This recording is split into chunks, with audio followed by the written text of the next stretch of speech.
Well, when you speak about that, does that also not infer that engineers in their curriculum need to be taking courses that aren't just engineering? To your point, it's business questions that they need to answer. Perhaps they need to have a better understanding of language and philosophy and arts. Should we be taking a look at curriculum in schools and looking at a way to broaden that out for engineers so that in fact they are coming out with a much more well-rounded mind and not just very myopically focused on what they're studying? Very insightful question that you just asked, because all right, we have to ask, are we preparing engineers for the past or the future? And we have to remember to keep AI in mind as we're doing that. So what is AI bad at? It's not very good at relationship building. It's not very good at empathy. It's not very good at communication. It's not very good at collaboration. It's not very good at the higher levels of the cognitive domain, which is analysis, problem solving, synthesis, what engineers do really well. So to help them to learn how to be better communicators, better collaborators, and so on would be part of the curriculum. But if you look at the curriculum of an engineer, actually those courses don't exist. Absolutely. They don't exist. But my question is, should they? And I'm saying, yeah, I think so. I think we've seen a couple of schools now who are starting to broaden out a little bit, who are starting to add some of that curriculum. But I think it's, a course here, a course there. I think that one of the things we would advocate is that an engineer actually does need that broader perspective, that they have to have those outside interests, they have to have courses that are broadening their minds in other ways. Sure, exactly. Let me give you another one. Strategic listening. Yeah. Really important, because again, when we're with their customer, you've got to be asked better questions, and then again, you're listening with different ears than the other people in the room. Engineers are listening for different things, and that's where they're going to get their insights. So there's these subjects that again are not in traditional engineering courses that need to be brought in. So what do you do if you already have engineers? They already went to school, and they're not retiring next year. And that is, maybe some of our education and training systems are giving them some of that additional knowledge so that we can round them out into a more polymath type of way of thinking. It's an interesting thought when you take a look at training programs that happen within organizations. Perhaps there should be some conversation around what those leadership programs look like. Maybe it is more about broadening out the perspective if they haven't had business training skills, if they haven't had courses that actually just broaden their mind and allow them to debate, to have conversations in different ways, to look at the business issues. Might be an interesting thing to add into development programs. Definitely. Have you heard of the term FOBO? Fear of becoming obsolete. So we've been hearing that a lot from engineers with, given where the profession has been going and their concern for being very myopically focused, and AI, the fear of them becoming obsolete. And I think this concept of being able to give them the ability to increase their breadth, to be able to think more broadly, to think in teams, would allow them to feel that they're bringing forward far greater value. Thoughts? Yes, definitely. In today's world, you're either going to be the disruptor or the disrupted. There's no middle. You're either going to be more relevant or less relevant. There is no middle. So I have some choices as a professional, as an engineer, as a leader. I can keep doing what I've always done and be on a decline, or I can ask myself, what are the things that I need to learn now to elevate my relevancy? What are the things that I can do to become what I would call a positive disruptor? Let me define that just a little bit, because it's an interesting term, and I think our polymath engineers are going to be positive disruptors. Disruption is seen as negative. Why? Because it happens to you, and now you've got to crisis manage. But does Jeff Bezos and the founder of Amazon, does he see disruption as negative? No, it's all the people he's disrupting. They see it as negative. We can do that.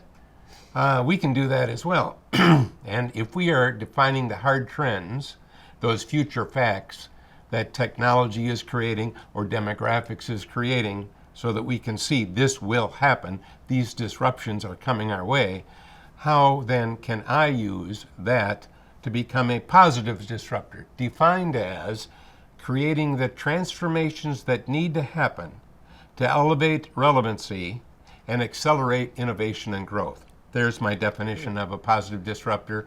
I think that's part of our engineering future. Positive disruption. Well, let's talk about AI as a positive disruption, because that's how we see it, right? AI is an amazing enabler, the great enabler, right? It is allowing us to do a lot of things that faster and more efficient. But let's be honest, AI can only solve problems for which it's been given a prompt, for which things have existed already. AI is not a creator. AI is not an innovator. It solves for problems faster for the problems that have already been solved today.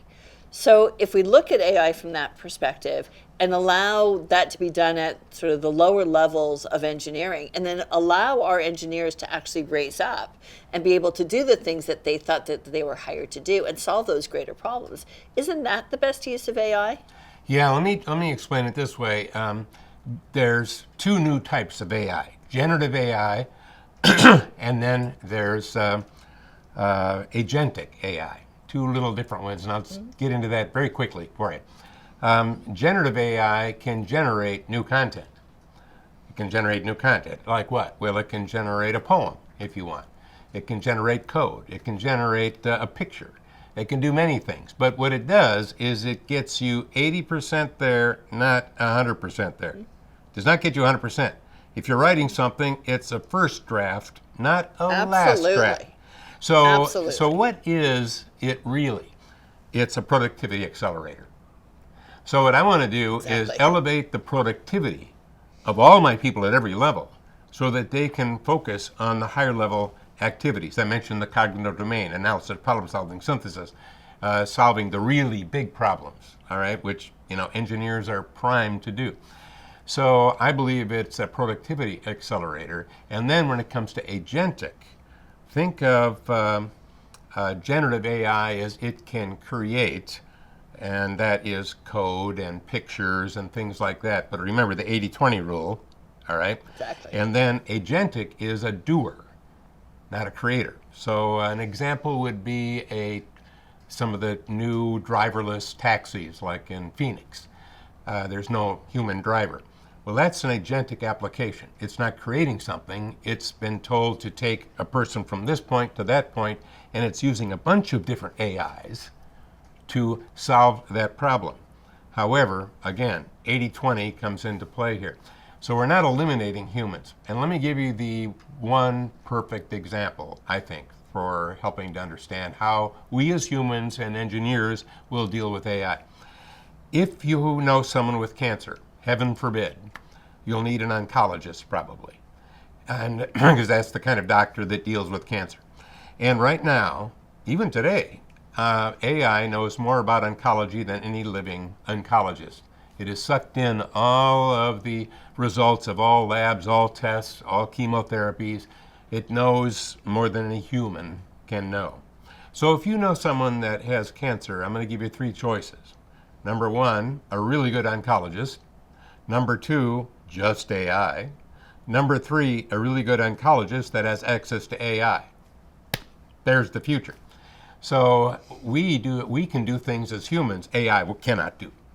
But AI can do some things that we as humans can't do. Good. We're going to have, to use a biological term, a symbiotic relationship. Exactly. Where we actually are going to work together. And that will elevate our abilities as an engineering organization amazingly. Exactly. You have to recognize that AI does not take away the human element. And I think that's the challenge that a lot of people have. They think it's going to solve everything, but it's not. It lacks creativity. It lacks the knowledge and the insight and foresight that humans have. And so I think we have to recognize, to your point, it's a great symbiotic relationship. It is not an exchange of relationships. Right, so to right. speak. It might stimulate your creativity. Right. It can use as a stimulator. Right. It's a first draft, as I've always said. It can give me some initial ideas. But again, then all of a sudden we take over and think, oh, well, yeah, I got a better one than that. And again, it's getting you there faster, but it's not getting you there all the way. We still need to add us to it. One other comment on AI, it can do amazingly wonderful things. It can do amazingly horrible things. Mm-hmm. By the way, most technology is like that. So I would suggest that we use AI to do amazingly wonderful things while we protect ourselves from the people that are doing amazingly bad things. So instead of, I'm not using AI because it can do bad things, wait a minute, let's use AI to do the amazingly wonderful things as we protect ourselves from those bad guys.